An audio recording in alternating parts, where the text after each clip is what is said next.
What is going on, guys? Welcome to week number 9 of our Big 12 Team Builder Dynasty, year number 3. Kicking this one off with Nebraska State against ACU. Coach Deloach has his boys ready to play. Yes, we are on the road taking on the number 1 team in the country. This is the first time that Nebraska State has played ACU in our Dynasty, so... Good luck. Yeah, running game's probably not going to feature too much. We got a lot of passing. So Ben Shinosky, not that player yet again. Shinosky watch. The game is 0 for life right now. Now, I just said no rushing. That's just going off the stats entering this game. So our game plan will be to kind of melt the clock with short passing and a little bit of running. We're going to try to condense this game as much as possible here. Deep shots are probably not going to be a recipe for success, as ACU has one of the best pass defenses in all of the land with Tyreek White, Rick Dysert, Cedric Granger. Names just keep on flying. Yeah. Got a first down conversion here by Dante LaBelle, so the running game is moving along pretty smoothly, but we have a holding call on Jordan Valone. That's going to set up 3rd and 11, so we need to execute here. And we got to throw to Vivaldi for 9. It's going to be 4th down, and we're in positive territory, so we're going for it. ACU trying to pump up the crowd, and we're going to Yarborough. First down. You're a reliable receiver, and Shinosky loves throwing to this guy. Yep, it worked out. So far, pretty successful drive. You see the time? I mean, that is how much time we have ground out of this first quarter. I mean, we've taken the air out of the ball. Corey Hargrove makes a move to get it inside the 2, barely. And we got 3rd and goal situation, waiting for somebody to get open. Shinosky flips to Hargrove down at the 1 yard line, could not power through. Hargrove is the type of guy that can power through right there, so I was kind of surprised he didn't get in, but we're going for it. 4th and goal, gotta get in. Going aerial here. You see him flip over, but you know, we're not kicking a field goal there. It's not the kind of game where that's going to work. So, second quarter, and this is the first time that the ACU Spartans have touched the football so far in this game. Yeah, so we have totally melted the clock, which I like here. Jawan Baptiste with a dropped INT. Gotta get it. Yeah. Gotta have those picks, man. Definitely. 3rd and 10 situation for Vajacic. Gets wide open Lundahl, but he cannot complete the catch under pressure from our DBs. So, kick by Charlie Taff is good, and we're up 7-3. Lundahl, after the game, said he heard footsteps. That's the reason why he dropped the football. Good. Now they're starting to wear us down on the ground, and LaBelle's going the wrong way. But they are stopping our running game on this drive at least, so they did get a quick stop here. Bill Stevens with the tackle. Bringing the blitz here, and Nquendu is going to bring down Jimmy Ireland. It's going to be 2nd and 6 now, and look at these wide receivers, guys. Vajacic has all day to throw. He's going to find Orquan Ostrander for about 6 yards there, and they're going to get 3rd and inches, and nice blocking there, and Vajacic, who we know can run, takes it for 14. Yeah, they had a lot of room right there. 1st and 10 situation, Vajacic. Again. Complete to Lundahl, and we're starting to flop around.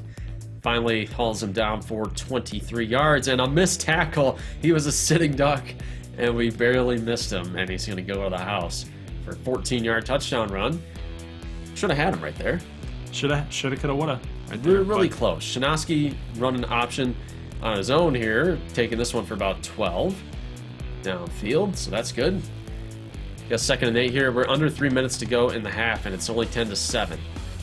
So we got 3rd and 1 situation after the LaBelle catch. We're going to go to the ground. It's Hargrove, and 1st down. So we're going to be around 2 minutes now. Shinosky going option. Oh, has a lane. Yeah, that'll some good room right there. So Shinosky, 1st and 10. Nebraska State trying to ground and pound it still here in the second quarter, trying to at least get that touchdown, make it a 14-10 game going into the half, possibly get a field goal, make it 10-10 going into the half. It's a good position to be in. Minute 29 here after this catch to Hargrove for 5. It's going to be 2nd and 10. Shinosky going to try to fire it out to the right. Hargrove with a little missed tackle there. He's going to get 6. It's going to be 3rd and 4 after that catch. Yeah, using some blockers, and he had a misread. Bad read on the option, and that is Boris Beef making the tackle. Beefer. You don't see him every day. Now he got a 44-yard field goal, and Shinosky he's got no strength in that leg, so. What? 44 yards, yeah. He couldn't hit it. He was short. So Shnosky, after the bad read and now the bad kick, it's kind of costing his team some points here so far. Only 10-7 though. Good defense. Yeah, I mean, we can't beat ourselves up too much here. 2nd and 1 to begin the second half, and we're going to stuff Nick Reed for a loss of 1. Kadeem Williams, the veteran, makes the tackle there. 3rd and 1 situation, and Shonka just about rips Vajic's head off right here. We'll see this tackle in slow-mo here. The turtle. The turtle. Looks like a turtle. Oh, he's basically trying to hug him. I don't know. Yeah, a little bear hug. All right, we're going back to that wide receiver What? option, and we get the pitch off. How did he get that off? Yarborough's going to the house. Oh, man. That is amazing. How did he get that off? I don't know. We're going to take another look at it in 1 second here. I mean, LaBelle and Yarborough are celebrating here. Let's take a look at this replay. We got a whole crowd, and, you know, the CPU is saying, he's cheesing us. The user's cheesing us is what the CPU is saying right now. Probably, Yeah. but after so many times it'd be down at the 1 yard line. I think we deserve it. I think we earn it. Yeah. 1st and 10 here after that touchdown, and we've got Jimmy Ireland making a catch, busting off of 2 tackles. Taylor and I think that was Okafor is going to get in and make the tackle after 27 yards were already picked up. So Vaya just going out to the right, going to find Tyler Kirpin. He actually had a lane to run down the sidelines, but he made a little bit of a juke and he got tripped up. Joe Russell has to fill in for Vajic on this drive. Vajic is hurt. He always seems to get hurt. Yeah, I think he'll be back, but beautiful throw there to Ostrander. So Joe Russell came in, no problems. 8 of 8. Wow. Yeah. So he was money on that drive. So we got to get back to this running game here. I mean, it's working. I'm liking where it's headed right now. Dante LaBelle makes a cut up field. Gets 12 on the stretch play. Not afraid of contact. No. And this is the Tyler Gladden package. You've never seen Tyler Gladden take snaps in this dynasty, and now this is his time to shine here. Oh, well, he's quarterback. making some good plays right there. Well, we're trying to save Shnosky, not get him killed in this game, so we figured this is a good time to bust this baby out. Tyler Gladden's going to run. Should have had a first down there. He had some blockers. Joseph in motion here to the right. Got another read option play, and nice toss. Good read again by Gladden. He's going to find Hargrove. He's going to take it up for 14. So you guys are really pounding the ground here, and it worked. But this is what I've been telling you all this time. Get the ground game going, and you guys will win.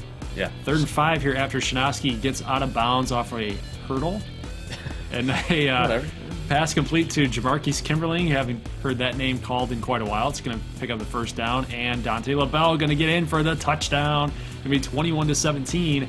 Nebraska State here late in the 3rd. This is getting close. Beautiful blocking on that run play. 30 seconds left in the first, and Baptiste, you are killing me. Oh, he's killing me today. You gotta have that in this game. You gotta have that. You can take down the #1 team in the nation. Come on, make a play. Oh, he gets annihilated. 3rd and inches on the hit for Ostrander. Shonka trying to spook him, and we took the wrong route. We thought Reed was going to cut it inside, and he stayed by the sidelines, and it cost us first down. Another little missed tackle. Brathwaite can't bring him down. There we go. Ostrander for 17. We're going to end the 3rd here. Kind of an eventful game, no doubt. And we got #1 on the ropes at their home field. Here's Kirk. He's going to get that pass complete on the swing pass. It's going to be 17 yards right there. It's going to set up that 1st and 10. Vajic with a handoff to David, and hits wide open. You know who he reminds me of? Is Kalen Ballage. He's tall. Yeah, he's like 6'1" or something like that. He's a tall running back. Really tall running back. So touchdown ACU, 24-21. You guys are not out of this game yet. Nope. And see Willis, not Patrick Willis. Yeah, Cameron Willis has to come in. Shnosky was slightly injured. And we got a dive by Yarborough, short of the yard to gain. Shnosky comes back in, and he hits Yarborough on 4th and 1. We went for it way backed up in our own territory. Gutsy call by Coach Cuss and the Dogs. Open lane. Yarborough breaks a tackle. It's going to get 16. Prairie Dogs fighting. 5 minutes left here in the 4th quarter. Got an option read, and Price Greer sniffs it, and that's not a matchup that Shnosky's going to win. He fought off 2 guys. Yeah. Look at this. He just got off of this blocker and just like, I'm bringing it. I think he should have brought him down easier. Yeah, but where did 44 go? Why did he give up? But here's Vivaldi. Here's Vivaldi busting off a man coverage right there, so we got to like that, and a fire deep out there to Okafor. Okafor makes the catch. This guy's unbelievable. He's unreal. Well, if you guys are wondering where he's been, we've been trying to hit that kind of play for like 2 games in a row now, so that's the first time it worked. So I like that, but I mean, big play coming up clutch, and now we got about 4 minutes in. Yeah, we got ACU on the ropes here. Nice tackle there at the sideline. Sets up 3rd and 6. We need to stop really, really bad. Slants are covered, and they're going to throw the out route to Tyler Kerr. Baptiste missed the tackle. Taylor can't make the tackle. Oh, and he just runs out of bounds. Just had 1 foot out.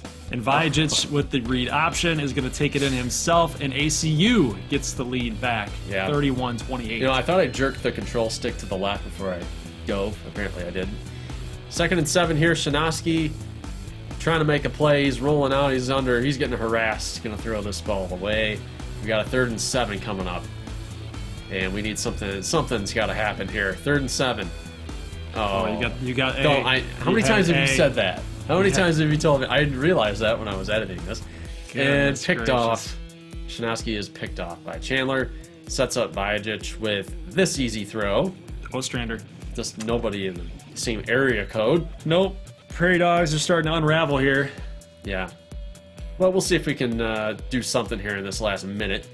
We're going to Okafor deep. He beat Granger. Oh, and a tackle made by Washington. See if we can score. Hey, Okafor, there he is again. You guys are somehow back in this. We are back in it. We'll see. We're going to need an onside kick. We got 1 timeout in 58 seconds, and we don't get it. So. Suspense killer. I know. But how many fake comebacks have the Prairie Dogs had in this dynasty? We're down by 2 scores, and then we got a minute on the clock, you know? I'm a little tired of that. Yeah, probably like 5. Yeah. 5 or 6. Yeah, it's getting close to double digits. So, Prairie Dogs lose. Now it's up to me to make sure that you guys, one of your favorite schools, are going to get a W here in this upload. So, Ardmore is taking on Denver Tech. We are now on the road. We're now on the road at Culver Stadium. If you guys remember, last year we beat them for the first time in school history. They lost, right? So here is Odell Streeter on the first play of the game, the first play of the line of scrimmage. I should say the first loss in this series, not ever, just so you guys know. Here's a pass firing out to the right, and look at this, Orlando Ferris gonna pick off John Hicks, and we thought that Tratnik was gonna be able to make a play here. He's got a lot bigger of a body. He probably should have made that play. Yeah, I think he had he had Ferris sort of beat, but it was ball underthrown just a little bit, and he made a play on it. And then Jamil Schmidt with a huge play, 37 yards. So Denver looking good again off the bat with Blaine Beverly.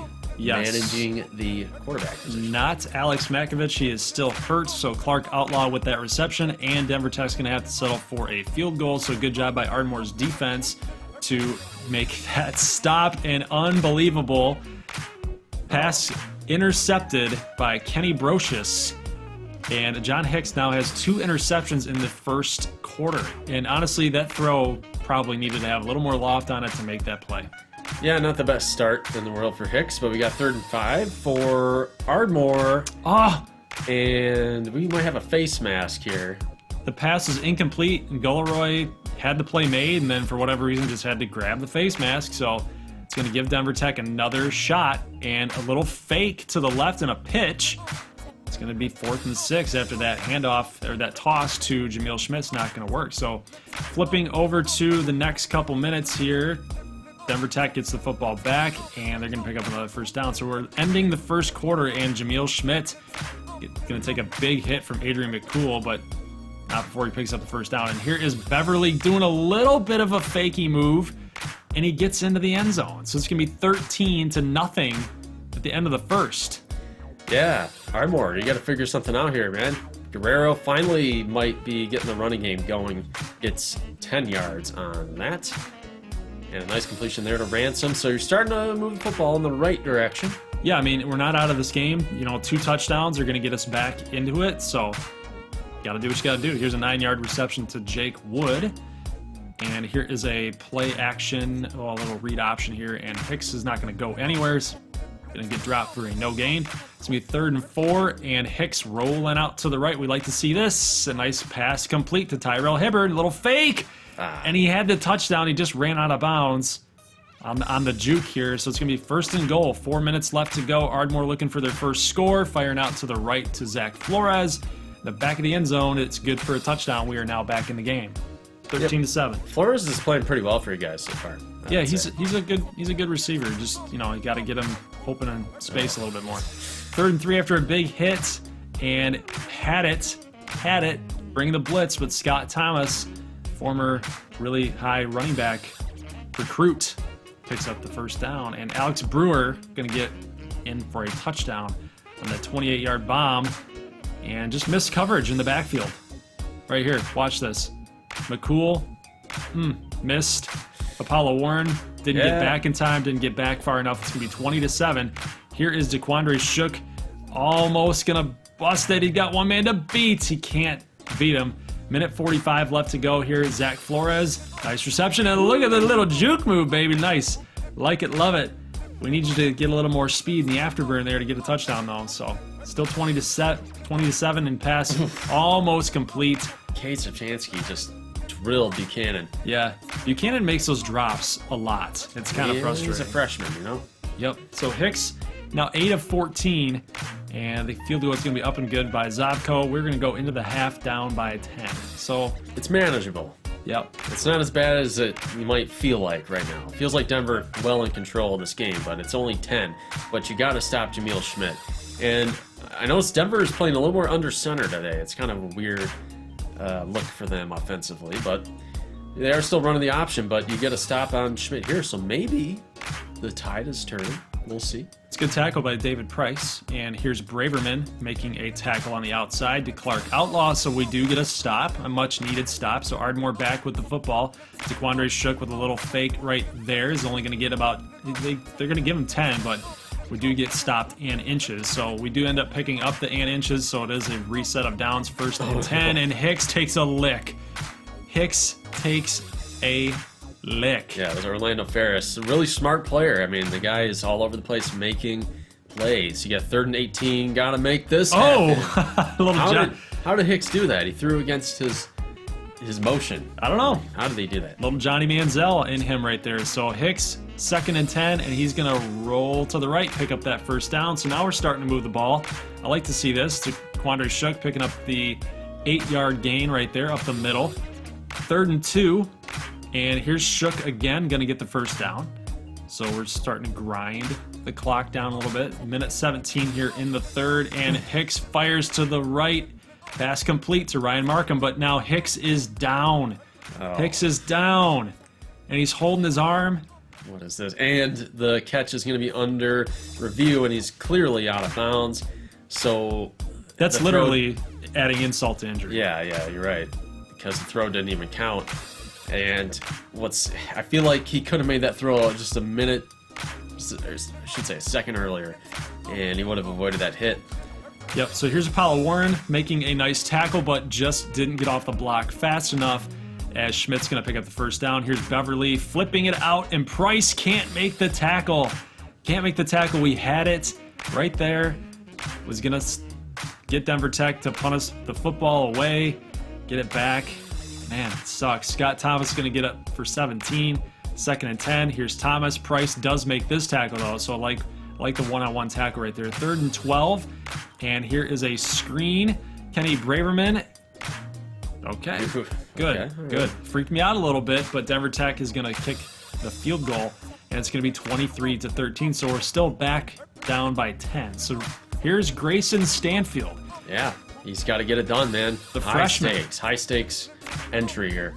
Yeah, so against the number 2 team in the nation, freshman, young guy, really young.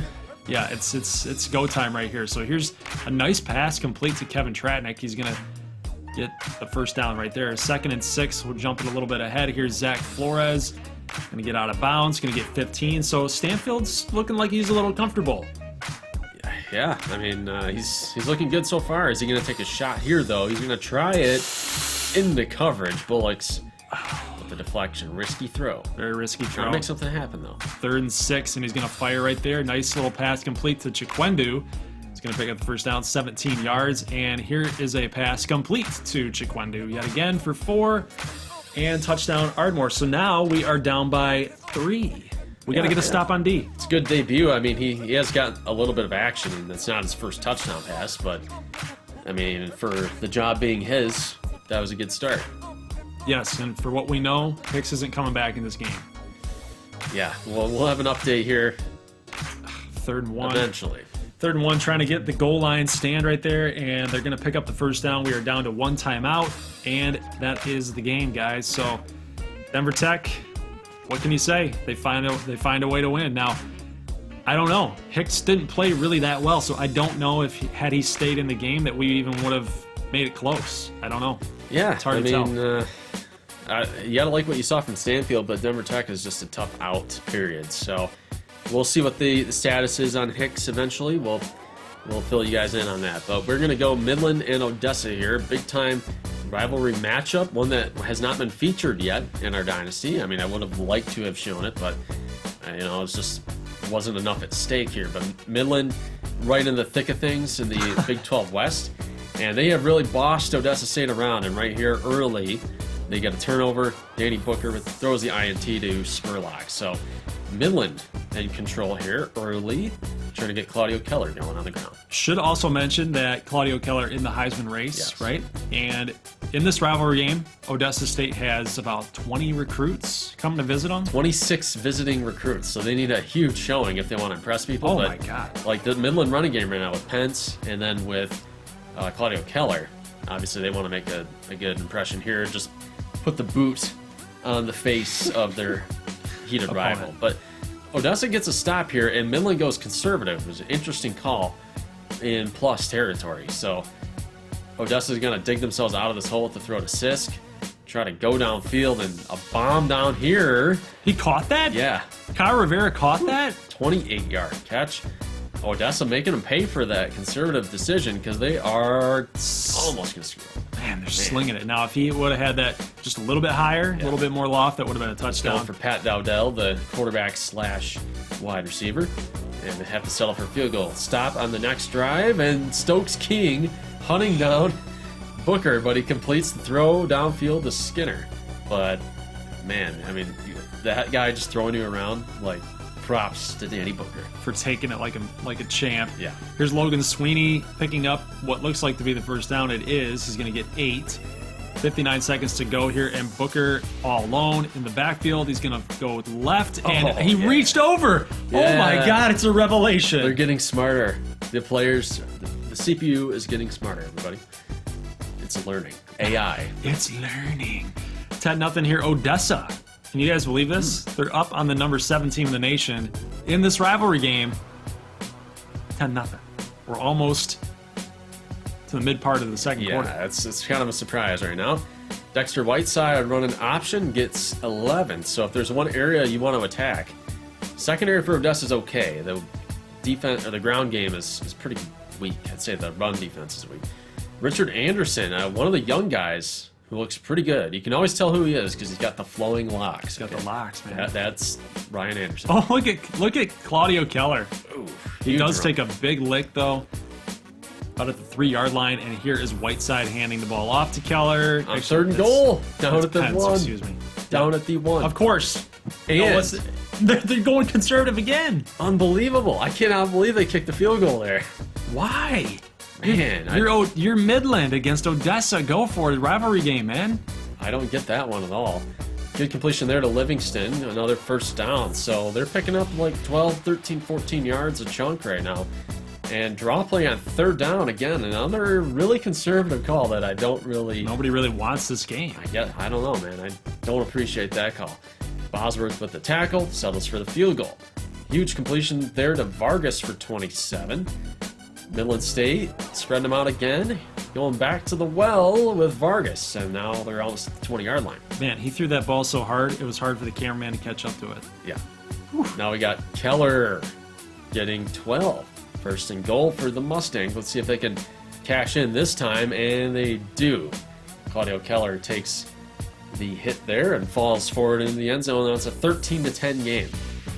Not what people expected with these high-flying offenses here. So second quarter, and look at Booker firing out to the right, and he's got Livingston for the 41-yard gain, 41-yard strike. Yeah, Don't even use gain. You got to use a better word than that. That was a strike. Didn't hit him in stride, though. It might have cost him about another 20 yards there.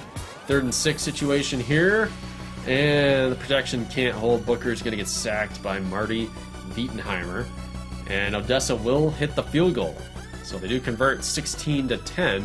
Now they're calling timeout here. Look at this, though. This is not how you want to save your Heisman running back right there. What are you doing?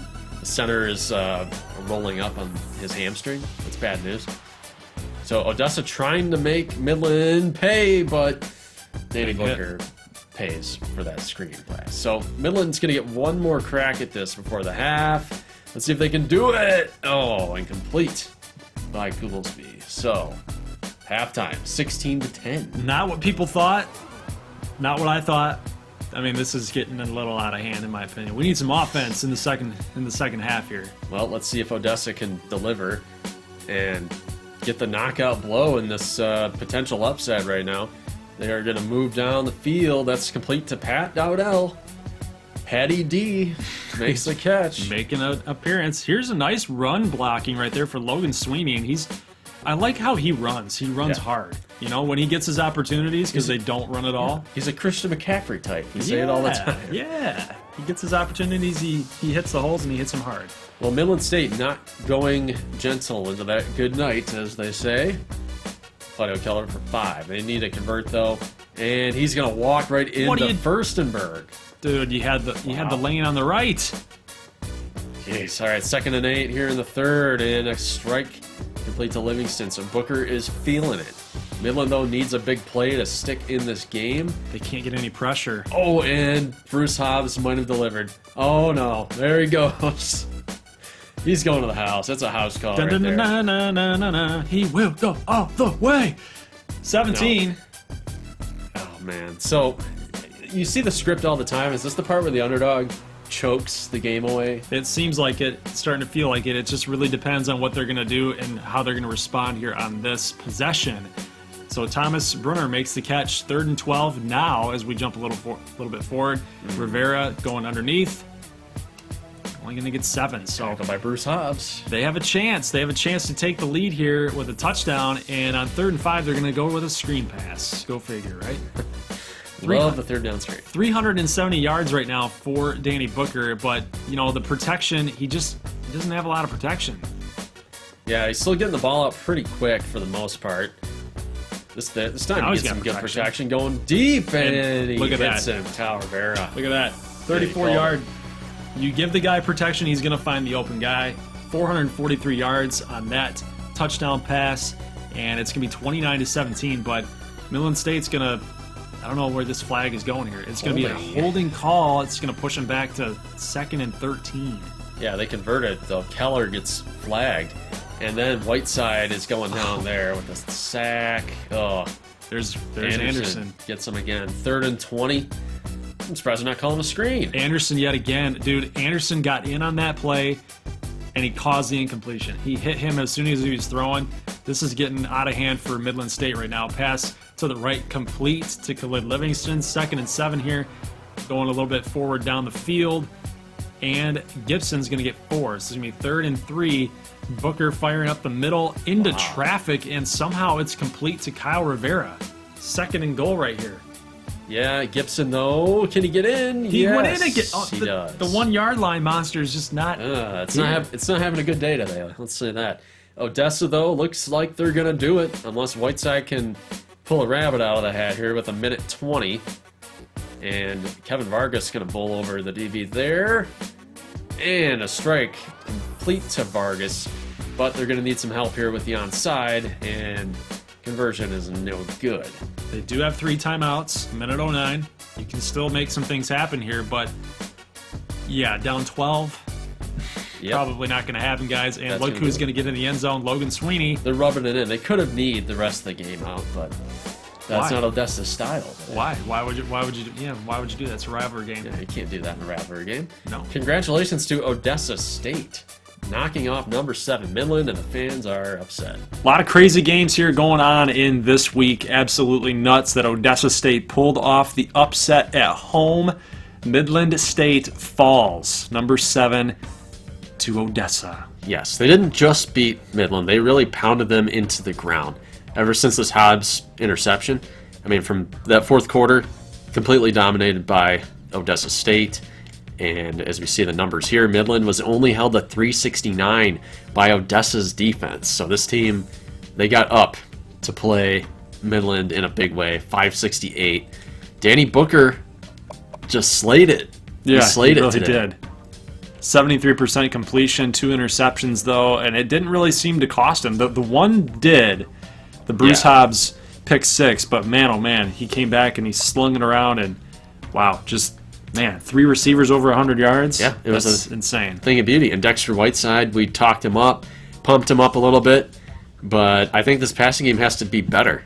I mean, you just look at the yards per attempt is not very high with this offense. Claudio Keller played pretty well, but who doesn't when they play the Dust Devils? This was all in the passing game. I think Midland had to be better and stretch the field more. So they took the L here.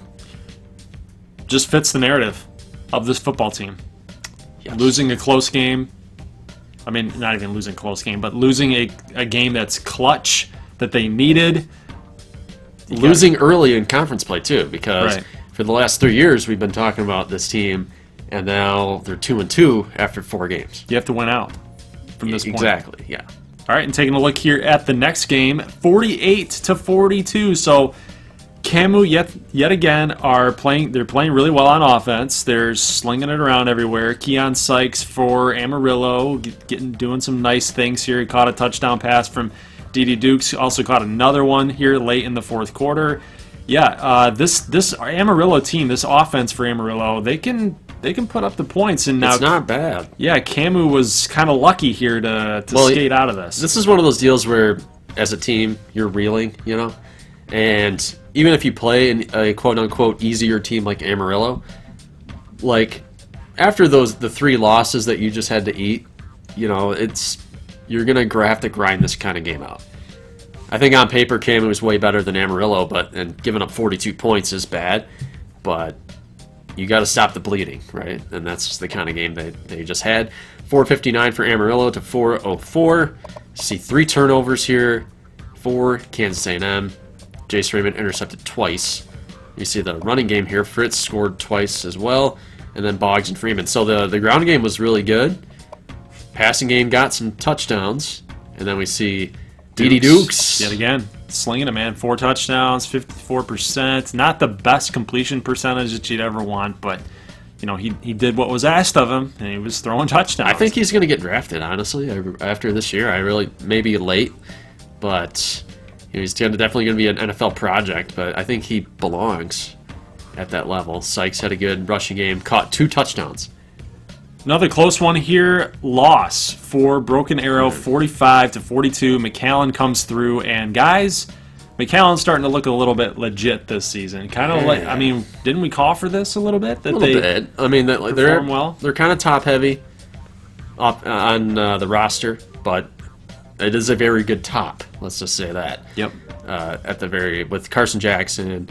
Yeah. All those guys, Pickens, all those guys wanted to come back too, right. And now they're making it count. Yeah, the only question mark is Harkless Blair and maybe some depth on their, let's say, defensive. Let's say their back 7, maybe some depth questions. Really, the only question mark. And then you see Harkless Blair played okay here, but they did only throw for 169. So they really got Broken Arrow rushing. See, the 234 allowed 4 touchdowns, and even 2 fumbles, so Broken Arrow still couldn't make that count. Broken Arrow not as lopsided. They did run the ball more than they usually have. So you see Harkless Blair 169 and 2. Marlon Malloy for 133. 2 for Blair. Andres Buckley, pretty good there too. And then you see Spivey and Maddox. Maddox is a tight end, so they got, maybe he was in a fullback or something, but Jamal Spivey is the fullback. So Carson Jackson 41. Score. Ugh. Let's see how Brian Street did. 277 with 4 touchdowns. Jermaine Chapman, like I said, they did get him more involved here. It was just, again, the defense did not pick up the slack today. Kagan Coleman at tight end with 2 scores. Holy crap. Oof. Holy crap. 52-24. Gunnar Rivers went off. He went into the Shreve and kicked the Skeeters around, especially late. You see here, this was a game right there when Seidel Riggins scored this touchdown in the 3rd, but then Little Rock scored 28 unanswered. Take those 21 points away in the 4th quarter and look what happens. I mean, it was 31-24. It was one touchdown game, and then they just blew the doors off. Yeah, so it was tied right there at that Riggins touchdown, and then, Gunnar Rivers, wow. 521-307 was the final tally. Shreveport only able to muster 151. 7 touchdowns. Yes, Gunnar Rivers threw for how many touchdowns? Let's see, 7. 7 touchdowns for Gunnar Rivers. We need a middle name. Like they call Tom Brady, Thomas Patrick Edward Brady or whatever. Whatever Skip Bayless calls him. So, you see here the receiving game, McBride at tight end, and then Puck, Shamar McFadden, and then Isaiah Green even got in with 2 touchdowns. Canatella, 159, threw 2 picks. Riggins and Allen scored, but obviously well short. Not even enough there. And then we had your game, 38-35. Another close one here. A lot of Big 12 teams kind of biting the nails here. A lot of stress games going on here. 35-38. You saw early it was 10-7 at halftime, so we successfully managed to melt the first half away, and then the floodgates opened for ACU late, and it just was not enough there. We did outgain ACU though, 442. We ran for 200 yards in this one, so obviously we really got the ground game going, but they're too explosive. Look at that. Look at that. When you get the ground game going, you can possibly hang with the #1 team in the nation. Yeah. Huh. Vajic and Russell checked in there, played pretty well. Vajic 2 rushing scores. Ostrander caught the 2 touchdowns. Good spread there, too. And then we'll see here, we had Chandler with the pick. Sacks, let's see what they had. We did not allow a sack in this game. And then we see NSU, Shanoski 25-33. 2 touchdowns and a pick. I know some people are like, I don't see it with Shanoski. I don't get it. You can't say he played poorly here today. No, he played pretty solid. I mean, that's 8 incompletions out of 33 attempts. That's a pretty darn good performance. With the 35 rushing, LaBelle had 50 and a score. So we even got Hargrove and then Watson involved, and then Yarborough on that big option scored a touchdown, tacked on 66, and then Uzuma caught the touchdowns as we saw. So interesting results here, I will say that. And of course, we had the game you guys just saw, 23-20, final Denver Tech, and it was a defensive battle for sure. 278 yards of total offense. Denver Tech was swarming all over the place. Only 322 for Denver. Yeah, I mean, I think both of you were running the ball quite a bit. You know, Beverly not asked to throw that much, so that ate into the clock. And then your strategy was to keep the ball on the ground, take the air out of it. And then, I don't know, Schmidt had 150 against Ardmore. He had a couple big plays, and it came down to the 2 interceptions, in my opinion. The 2 interceptions by Hicks, both of them led to field goals, which was a 6-point difference. You take those away, maybe you score on one of those possessions. It was a close game, and honestly, with Hicks being out now, I mean, he was 9 of 20. So we know that he's not a good passer in the first place. He uses more of his legs, but it's going to be Stanfield going forward. He's out 7 weeks. Right. So, Stanfield acquitted himself pretty well there. He only didn't get the ball back after that touchdown drive, but I mean that was a touchdown drive, and it was all Stanfield. Right. So yeah, he made some really good reads, some really good throws too. So stuff to look forward to for Ardmore, but you know, there's still a little sour taste in this loss. All right, guys, and now looking forward to week number 10. Odessa State coming off that big win off of Midland State, going to Nebraska State. Must win for both teams. It really is. I don't know who to give the edge to. I mean, both offenses are playing really well. Yeah, it's and then this game here, a big game for Kansas A&M. They did get off the schneid. They were 0 for 3, and they did get that win against Amarillo close. I think people aren't really going to be believing in them anymore after that. You know, that's their lone conference win, and it wasn't pretty. So I think the bloom is off the rose, so to speak. Yes. Going to Denver, who looked amazing. Still going to be Blaine Beverly in this game, but I mean, Denver's at home. That's going to be a tough assignment. ACU is going to go at Broken Arrow. So you see the ranking's not updated. Broken Arrow most likely going to lose their ranking next week. But ACU might even be number 2 next week. That could happen. If Denver leapfrogs them after beating Ardmore the way they did. Brian Street, let us know what you think about this game. Are you putting ACU on upset alert? And then you are going to play another team that had a massive, massive victory last week. We had Little Rock over Shreveport. And you're playing with your backup now. So, I mean, a lot of interesting question marks next week. We were talking about this in the preseason, how Ardmore's schedule has been very, very tough this season. And, you know, we just don't get a break with Hicks's new injury here. Yeah. And coming off of last week in a heartbreaker, you got Little Rock, Gun Rivers, 7 touchdowns. It's just continually a tough task every single week. So, guys, that is it for today's video. Make sure you check out Wednesday's video, this upcoming Week 10 preview video. We will have your guys' pick standings updated by Wednesday, and as well as being able to make your picks this Wednesday as well. That's all I got. Do you have anything else to add? No? Nope. All right. So, guys, we'll catch you on Wednesday. Leave a like if you like this thing, and if you're new to this channel, make sure you hit that red button for subscribe or my logo in the bottom right-hand corner. And we will see you guys then. As always, peace.